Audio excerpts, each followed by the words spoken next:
So hi guys, this is या great. Welcome back to the channel. आज मैं लेकर आ गया हूं आप लोगों के लिए एम्पलीफायर के रिपेयरिंग का वीडियो। इससे पहले गाइस आप लोग एसी टू डीसी कन्वर्जन का वीडियो देख देख करके काफ़ी बोर हो गए होंगे, लेकिन क्या करूं, मेरा फर्ज था आप लोगों को बताना कि आप ट्रांसफार्मर से कैसे एसी पावर सप्लाई को डीसी में कन्वर्ट कर सकते हो, अलग अलग तरीके को अपना करके।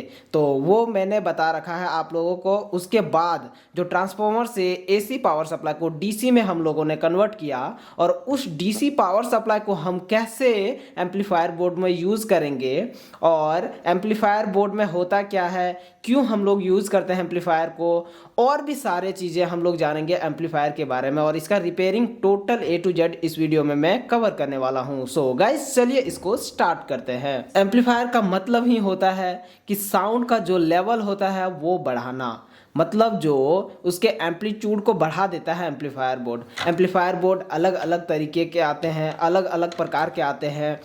4440 का अलग होता है, TDA 2030 का अलग होता है, 6283 का अलग होता है, 3055 IC का अलग होता है, सभी का अलग अलग होता है।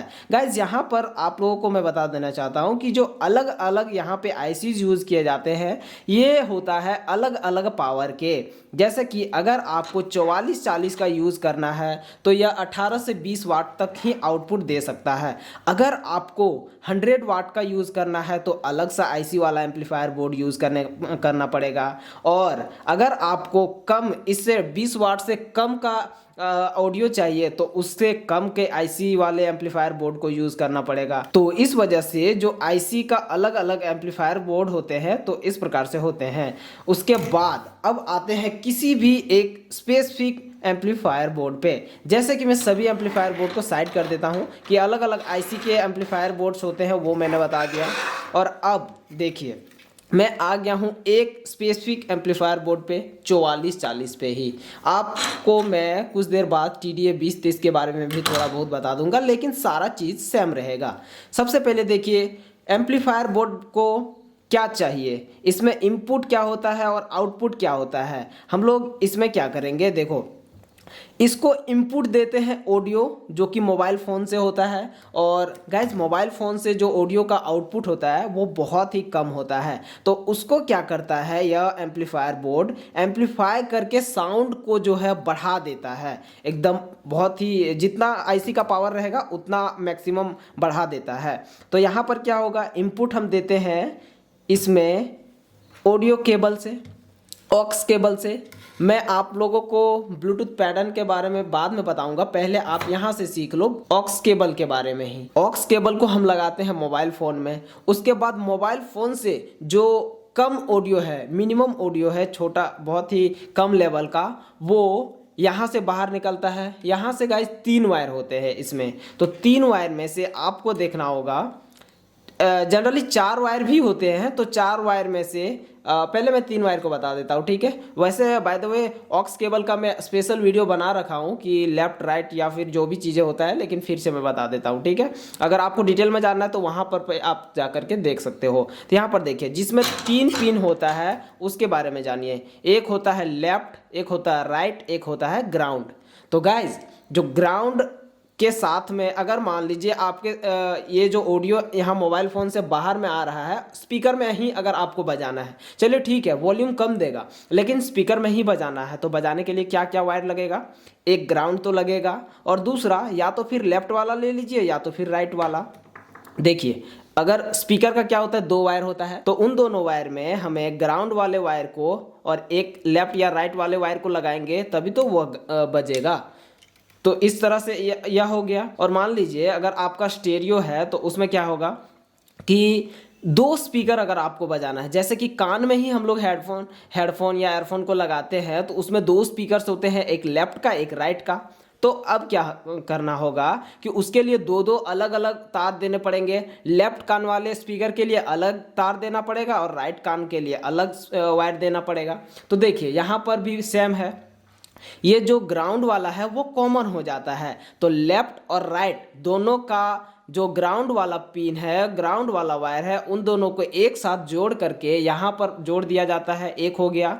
और जो प्लस प्लस वाला है लेफ्ट और राइट चैनल के लिए, वो इन दोनों से जोड़ देंगे तो यहाँ से हमारा बजने लगेगा। तो ये फंडा आप लोगों को यहाँ तक समझ में आ गया।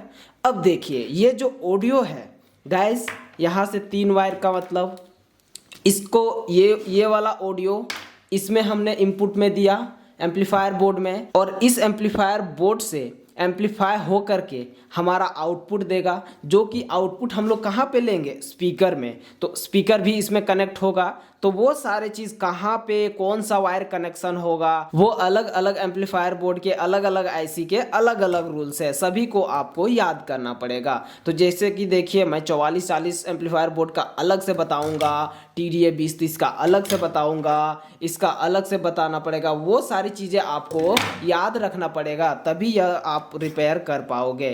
तो सभी आईसी का अलग अलग होते हैं, लेकिन सारा का सारा सिस्टम जो है सारा सेम रहेगा। जैसे कि TDA 2030 में आओ तो इसका भी और इसका भी काम वही रहेगा। इसमें भी इनपुट हमें ऑडियो ही देना पड़ेगा और आउटपुट हमारा एम्पलीफाइड ऑडियो आएगा, तो उसका आउटपुट हम स्पीकर में ले लेंगे।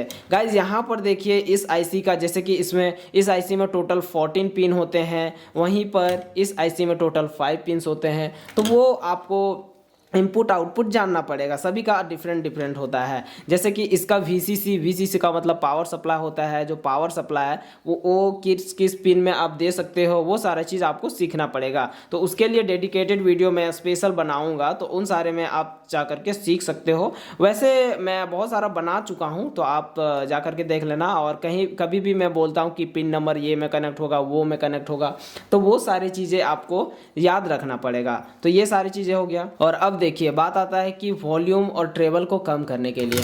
गाइस वॉल्यूम और ट्रेवल को कम करने के लिए हम लोग एक पोटेंशियोमीटर का यूज़ करते हैं। उसको क्या करते हैं कि जो ऑडियो वाला वायर है ना, ये इसी को कनेक्ट करते हैं पोटेंशियोमीटर में। उसके बाद फिर वहाँ से आउटपुट ले करके इस एम्पलीफायर बोर्ड में इनपुट देते हैं। तो यहाँ पे कम कर देंगे तो यह भी कम हो जाता है, जिस कारण से हम लोगों को जो एम्पलीफाइड ऑडियो है वो कम सुनाई देने लगता है। तो कुछ इस प्रकार से होता है। और अगर आपको पोटेंशियोमीटर का भी वायरिंग सीखना है तो आप जाओ, देखो आई के बटन में वीडियो इस वक्त आ रहा है, आप उसका भी वायरिंग करना सीख सकते हो। अब एक चीज़ और बता देना चाहता हूँ कि यहाँ पर देखिए 2 आईसी लगा हुआ है। तो ये जो एम्पलीफायर बोर्ड है यह मेरा डुअल चैनल का है, और इसमें एक आईसी है या मोनो एकदम सिंगल चैनल के लिए है। गाइज ऐसा हर एक में नहीं होगा जिसमें 5 आईसी रहेगा वो 5 चैनल का होगा, ऐसा नहीं है।